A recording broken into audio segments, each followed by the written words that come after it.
Donc, bon matin, c'est vraiment un plaisir pour moi de vous apporter la parole. Je veux saluer à tous ceux qui vont me réécouter en rediffusion. Donc, ce matin, on continue sur les miracles. Je crois que Dieu peut et veut intervenir dans nos vies de manière surnaturelle, de manière extraordinaire. Dieu aime nous surprendre et ce matin, je veux qu'on continue sur ce sujet qui est vraiment partout dans la Bible. Là, 2 semaines, on avait vu concernant la transformation de l'eau en vin si on regarde dans les évangiles, c'est le premier miracle qui est dit dans les évangiles, comme quoi que c'est ce que Jésus, le premier miracle qui a été répertorié par Jésus. Et la semaine passée, on a vu un Dieu qui pourvoit, le Dieu pourvoyeur, le Dieu qui, de manière surnaturelle, prend plaisir à pourvoir à ses enfants. Et aujourd'hui, nous allons regarder à la nature qui obéit à Dieu. Dieu a le contrôle sur la nature. On va lire ensemble un texte qui va nous faire voir combien Dieu a le contrôle. Dieu est souverain. Et voilà, ça va être pour nous, selon moi, une leçon de combien Dieu a un désir vraiment, dans sa souveraineté, de vouloir intervenir sur, peu importe dans quelle situation on peut vivre dans notre vie, Dieu a un désir d'agir. Et l'histoire que nous allons regarder aujourd'hui, c'est dans Marc au chapitre 4, versets 35 à 40. 35 à 40, chapitre 4, versets 35 à 40, où nous voyons Jésus, nous allons lire ensemble où Jésus prend autorité sur la nature, sur la tempête. Donc je vais le lire pour nous. On voit dans Marc chapitre 4, verset 35. Ce même jour, sur le soir, Jésus leur dit, « Passons sur l'autre bord. » Ou l'autre rive, selon les versions. Après avoir renvoyé la foule, ils l'emmenèrent dans la barque où il se trouvait. Il y avait aussi d'autres barques avec lui. Il s'éleva un grand tourbillon et les flots se jetaient dans la barque, au point qu'elle se remplissait déjà.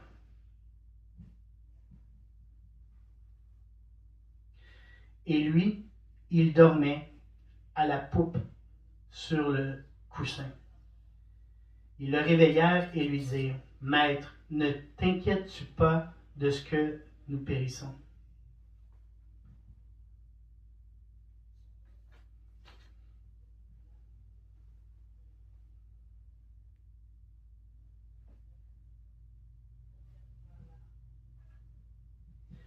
S'étant réveillé, il menaça le vent et dit à la mer, « Silence, tais-toi. » Et le vent cessa. Il y eut un grand calme. Puis il leur dit, « Pourquoi avez-vous si peur? Comment n'avez-vous pas de foi? » Ils furent saisis d'une grande frayeur. Et ils se dirent les uns aux autres, « Quel est donc celui-ci à qui obéissent le vent et la mer? » Donc voilà, c'était la parole de Dieu pour ce matin. Alors, j'aimerais ça juste, avant d'aller plus loin, juste prier à Dieu. Alors, Seigneur Dieu, j'ai besoin de ta présence, j'ai besoin de ce que tu parles, que tu agisses, Seigneur, parce que je ne peux rien faire sans toi. Donc viens prendre le contrôle, Seigneur. Je veux me soumettre à ta direction, Seigneur. Dans le nom de Jésus. Amen. Amen. Donc, j'aimerais ça juste faire ressortir ici dans le texte quelques observations, mais aussi des révélations, des choses qui vont nous amener à grandir dans notre foi.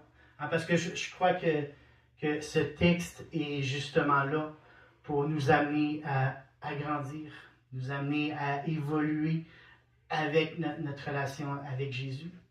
Hein, parce que je crois que c'est le but. Donc, la première chose que je veux faire ressortir aujourd'hui dans le texte, c'est passons de l'autre côté. Passons de l'autre bord. Passons de l'autre côté de la rive. Hein? Il arrive des moments dans notre vie où on est appelé à aller de l'autre côté. Hein? Venez avec moi. C'est un appel à une percée. C'est un appel à aller de l'autre bord. Hein? Jésus, lorsqu'il nous parle, lorsque Jésus nous dit, lorsqu'il nous donne une direction, lorsqu'il nous donne une consigne, lorsque Jésus a un plan. Hein? La vérité, c'est que Jésus a un plan pour notre vie. Et il va le faire. Il va nous communiquer. Il va nous interpeller. Il suffit d'obéir à sa voix. On est appelé à obéir à sa voix, à sa direction. Passons de l'autre bord. Soyons attentifs. Ce matin, c'est un appel à être attentif à ses consignes, à ses instructions, à sa voix, à ce que Dieu s'attend de nous. Parfois, nous sommes un peu sur le pilote automatique avec notre relation avec Dieu. Et dans cette parole, on voit, passons sur l'autre bord. Allons vers là où Dieu nous appelle à aller. Pour se mettre un petit peu dans le contexte, ce matin, on voit que Jésus, au chapitre 4 de Marc, Jésus expose des paraboles. On voit dans le texte de Marc, au chapitre 4, le semeur et les terrains, la lampe sur le chandelier, la croissance de la semence, le grain de semever. On voit que Jésus parlait en énigme, en parabole. Et au verset 2 de Marc 4, on voit qu'il leur enseignait beaucoup de choses en parabole. Mais la vérité, c'est qu'il parlait en parabole à tous. Il parlait aux foules de manière énigmatique, de manière à ce que les gens ne comprenaient pas toujours tous ce que Jésus disait. Et si on regarde un peu plus loin au verset 34 du chapitre 4, l'Évangile, il est écrit, il ne leur parlait point sans parabole, mais en particulier, Jésus prenait ses disciples et il expliquait à ses disciples. Il allait plus loin avec ses disciples. Il allait plus en profondeur à ses disciples. C'est un appel ce matin à aller plus en profondeur avec Jésus. Jésus veut que nous soyons des disciples qui ont cette soif d'être proches de lui, de vouloir plus connaître de sa direction. On n'est pas appelé seulement à rester dans ses énigmes, mais à connaître réellement la volonté du Père. En regardant le Fils, en recevant les paroles du Fils.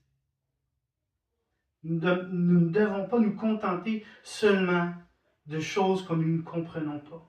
Nous devons aller plus loin dans le plan que Dieu a pour nous. Nous devons nous concentrer sur Jésus-Christ. Nous devons garder les yeux fixés sur Jésus et sa volonté pour nos vies. Passons de l'autre bord. Allons plus loin avec lui. Jésus a dit dans Jean chapitre 10, verset 27, « Mes brebis entendent ma voix, je les connais et elles me connaissent. » Une bonne nouvelle, pour nous, c'est que lorsque nous sommes ses disciples, les brebis de Dieu, de Jésus, ses disciples, nous recevons une direction. Nous recevons de la part de Jésus. Nous devenons formellement des disciples, des fils, des enfants, des héritiers, des brebis. Et c'est pas à propos de devenir une bonne personne ou de payer nos impôts ou d'aller à l'église d'une manière à tous les matins ou peu importe, non. C'est pas à propos de ça. C'est pas à propos de ça. C'est recevoir le titre de disciple de Jésus de par la mort et de Jésus sur la croix pour tes péchés. Il faut naître de nouveau. Pour recevoir le titre de disciple de Jésus, c'est simplement de reconnaître notre manque, mais de croire que Jésus a une direction nouvelle, un plan pour notre vie. De passer de être dans la foule à être en particulier avec Jésus, à recevoir qu'est-ce que vraiment Jésus voulait dire par cette énigme. Il nous prend en particulier. Il nous demande de changer de direction. Il veut qu'on aille vers un endroit qu'on n'aurait jamais cru que Dieu qu'on aurait pu aller vers ça. En fait, il veut nous amener vers l'impossible. Ce que naturellement, on ne peut pas penser ou on ne peut pas s'imaginer. Ça me fait penser un petit peu, ce texte-là. On voit un exemple dans Actes 16, verset 9, où pendant la nuit, Paul eut une vision. Un Macédonien lui apparut et lui fit cette prière. Passe en Macédoine, secours-nous. Après cette vision de Paul, nous cherchâmes aussitôt à nous rendre à Macédoine, concluant que le Seigneur nous appelle à y annoncer la bonne nouvelle. Je crois ce matin qu'il y a peut-être quelqu'un qui entend cette parole puis qui reçoit. Le Seigneur dit, passe de l'autre bord, passe vers cette direction. Il y a une percée pour toi ce matin. Dieu veut t'amener plus loin ce matin. Il veut t'amener plus loin avec lui ce matin. Et s'il te donne cette direction, on est appelé à se soumettre, à aller là où le Seigneur veut qu'on aille. Celui qui persévérera jusqu'à la fin sera sauvé. On est appelé à persévérer.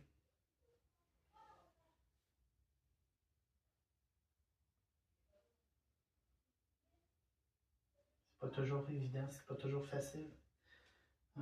Quand on pense à des problèmes, des conflits, des maladies, des problèmes financiers, des problèmes de santé mentale, la pauvreté, la vie n'est pas destinée à être sans embûches. Mais la Bible nous appelle à nous positionner face à l'adversité. On est appelé à prendre position.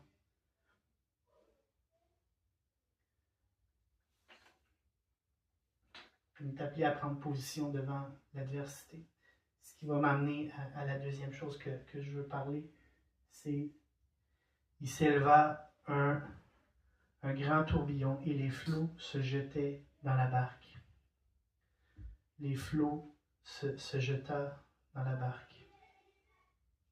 On voit ici quelque chose qui est en train de prendre place dans la vie des disciples.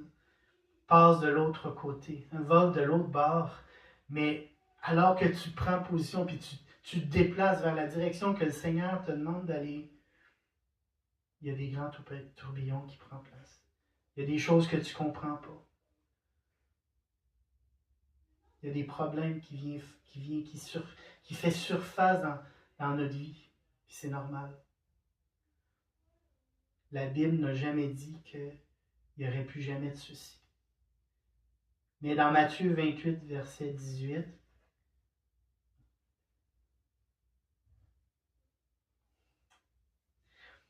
Jésus s'est approché, leur parlant ainsi, « Tout pouvoir m'a été donné dans le ciel et sur la terre. » Jésus, il n'a jamais dit qu'il allait nous abandonner, par contre, dans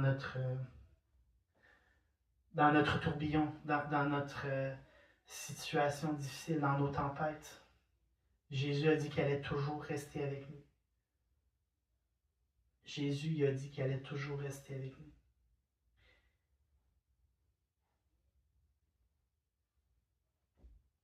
Et ici, dans la situation que Jésus fait face dans le bateau, je voudrais faire ressortir deux choses intéressantes. D'abord, c'est que alors qu'il y a la tempête, alors qu'il y a les flots qui rentrent dans la barque, puis c'est la totale, là, les disciples sont vraiment dans l'inquiétude, dans l'anxiété, dans la peur, mais Jésus, lui, il est où? Jésus, lui, il est où? Jésus dort. Jésus se repose. Je crois que Jésus veut nous exprimer le principe du shalom, le principe de la paix surnaturelle. Jésus veut nous interpeller à cette paix qui dépasse l'entendement. On voit dans Nombre 6, verset 24-26, que l'Éternel te bénisse et te garde, que l'Éternel fasse luire sur sa face, sur toi, et qu'il t'accorde sa grâce, que l'Éternel tourne sa face vers toi et qu'il te donne le shalom, la paix. On est appelé à expérimenter la paix de Dieu. Ce matin, c'est un appel à expérimenter la paix qui est en Dieu seul. Soyons remplis de la paix de Dieu ce matin. Laissons-nous remplir de la paix. Ce matin, on prend autorité sur tout ce qui peut tourner autour de nous, qui n'est pas de Dieu, qui est anxiogène, qui veut nous détruire. Toutes les dettes qui se sont accumulées après le temps des fêtes, toutes les diagnostics qui essaient continuellement de s'attacher à nous, puis que le shalom, Dieu est là, puis il veut reposer sur nous. Il veut nous donner une paix qui dépasse l'entendement.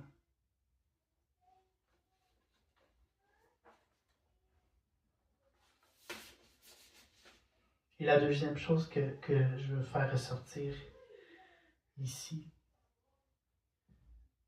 silence, tais-toi. Il y a un commentaire de Joel Spink qui dit ceci à propos de ce texte.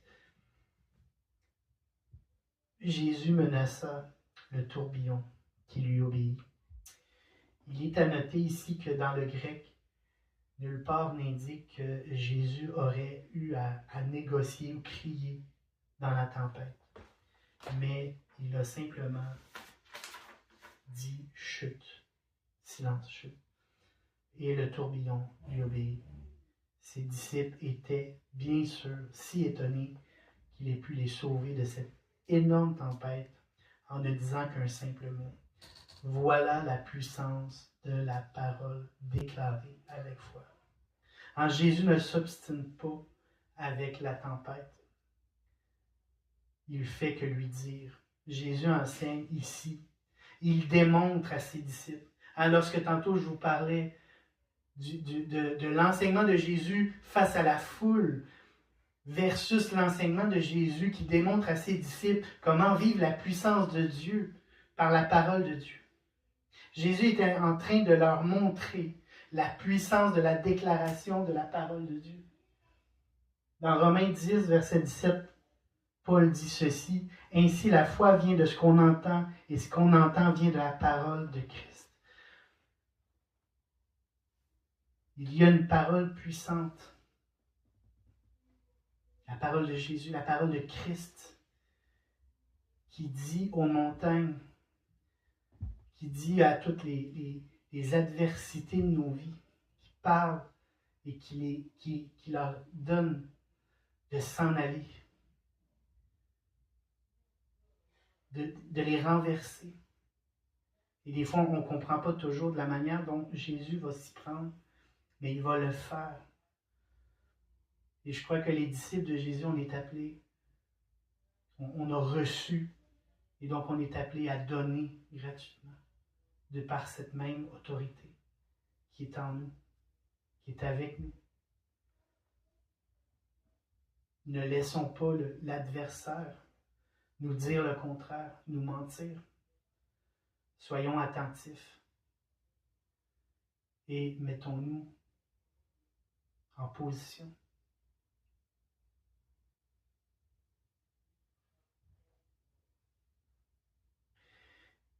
Ensuite,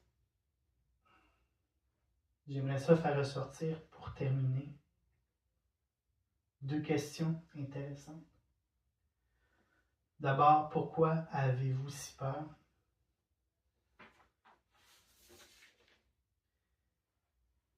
Et comment n'avez-vous point de foi? Il est intéressant de voir ces questions. Je crois que Jésus était en train d'exposer deux questions qui sont littéralement au cœur de l'être humain, des bêtes, comment on appelle ça, des bêtes noires, des espèces de bébites qui est en nous par rapport à la peur et le manque de foi. Je pense que Jésus a profité de la tempête, du moment, pour faire apprendre à ses disciples. Il était en train de parler librement à ses disciples sans détour. On doit savoir que souvent, Jésus, les personnes à qui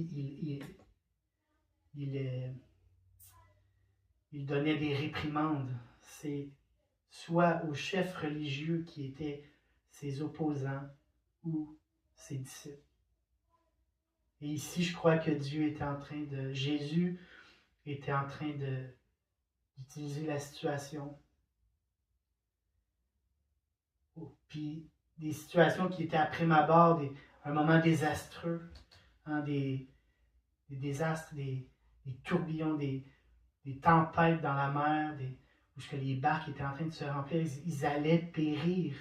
Eux ils connaissaient les mers, hein, c'était des pêcheurs, ils connaissaient la situation dans laquelle ils étaient et ils savaient qu'ils allaient périr. Ils savaient. Mais Jésus avait des choses à leur faire comprendre. Et il leur enseigne d'abord à propos de la peur.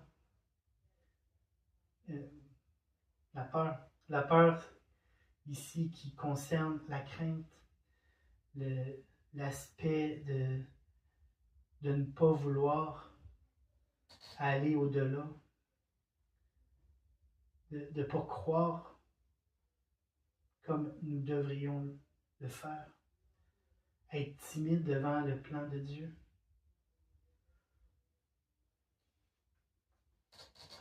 Et ensuite,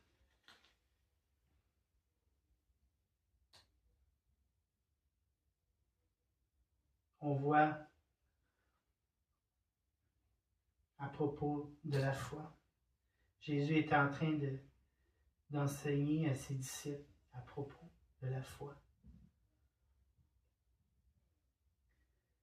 Il parle à propos de la foi. Et ici, le terme, c'est vraiment... Le terme ici qui est utilisé, c'est « Vous n'avez pas encore la foi. » Vous n'avez pas encore la foi. Ça me fait un peu penser dans Jean au chapitre 14, verset 9, où ce que Jésus parle à Philippe et il dit, « Il y a si longtemps que je suis avec vous et tu ne m'as pas connu, Philippe. Celui qui m'a vu a vu le Père. Comment dis-tu, montre-nous le Père?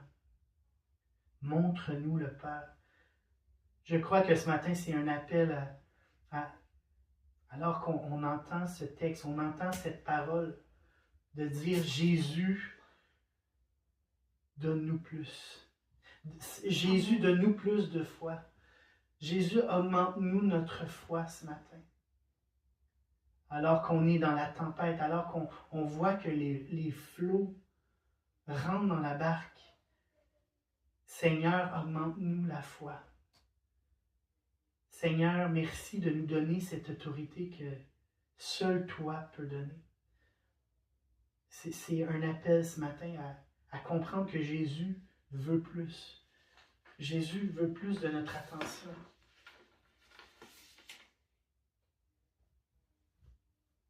La vérité, c'est que Jésus a dit à ses disciples, dans Jean 14, verset 12, « En vérité, je vous le dis, celui qui croit en moi fera aussi les œuvres que je fais,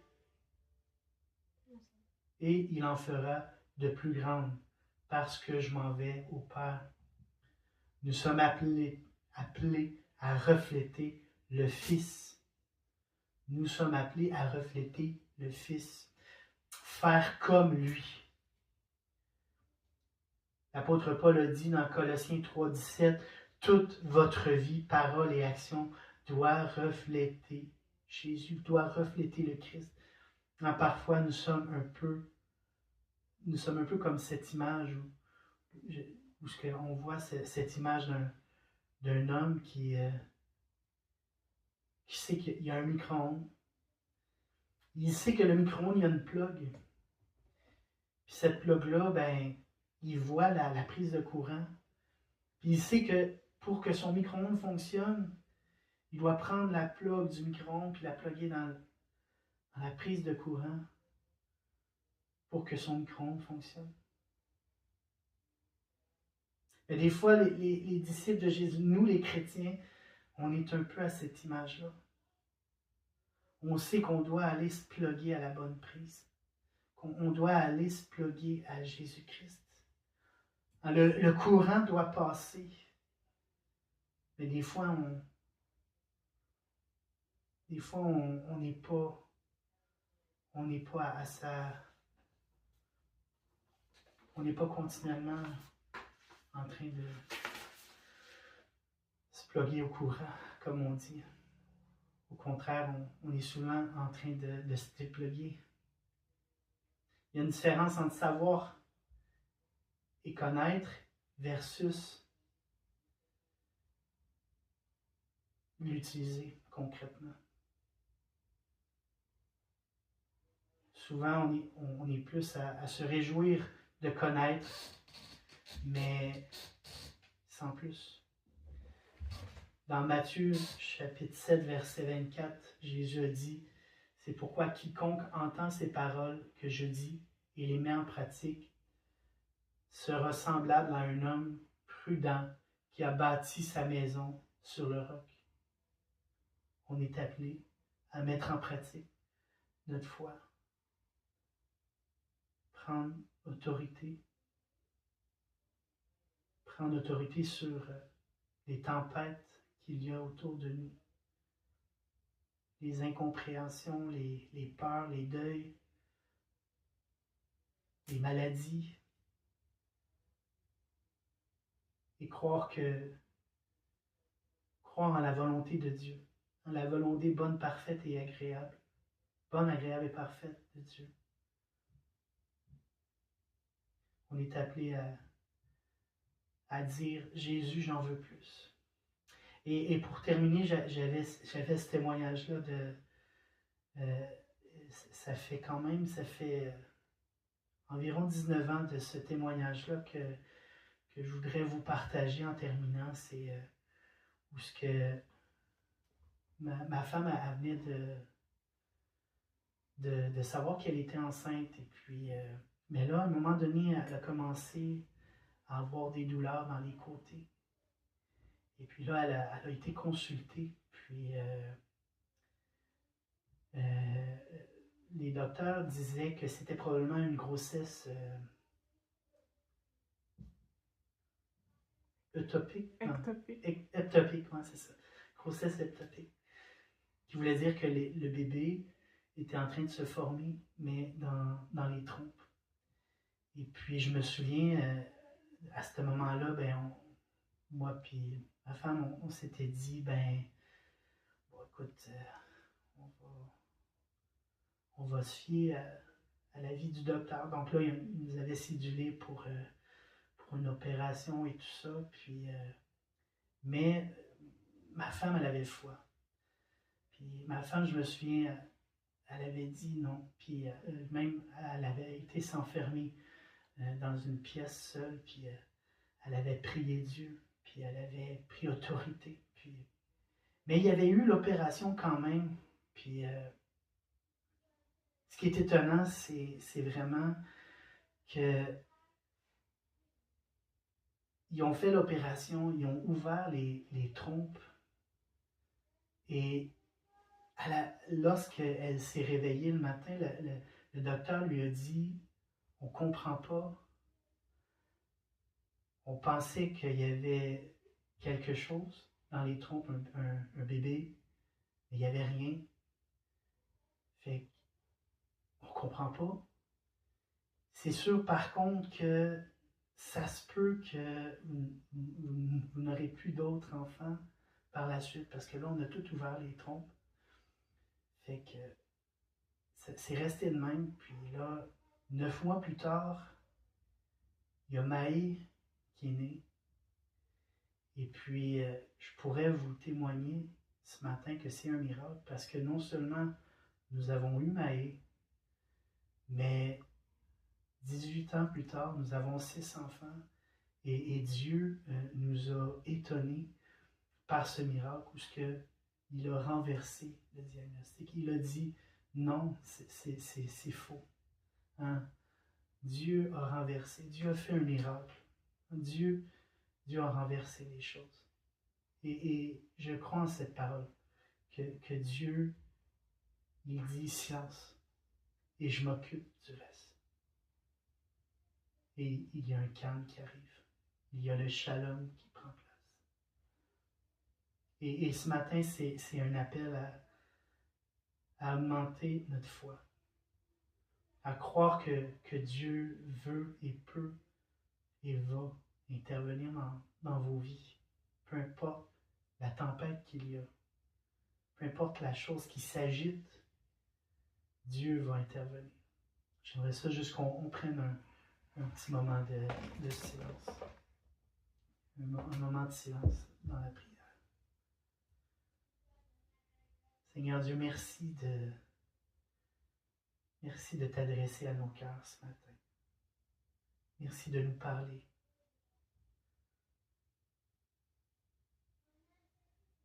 Merci de parler ce matin. Merci Seigneur de calmer les tempêtes. Merci Seigneur de nous parler, de calmer les tempêtes ce matin.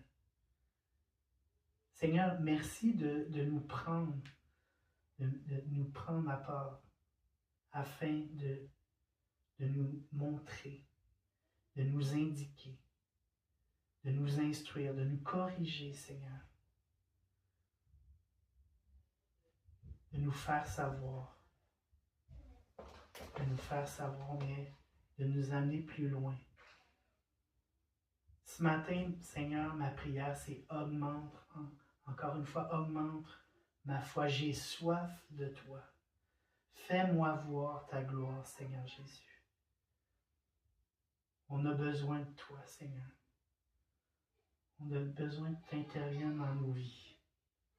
Viens faire un miracle dans ma vie. Viens faire un miracle dans la vie de celui qui entend cette parole et qui sait qu'il a besoin de quelque chose, d'une intervention miraculeuse dans sa vie, qu'il puisse le vivre, l'expérimenter ce matin, qu'il puisse y avoir foi. Dieu est en train de faire la chose que humainement on ne peut pas faire. Merci Seigneur Jésus. Merci de nous remplir de ton Saint-Esprit ce matin. Dans le nom de Jésus. Amen. Amen.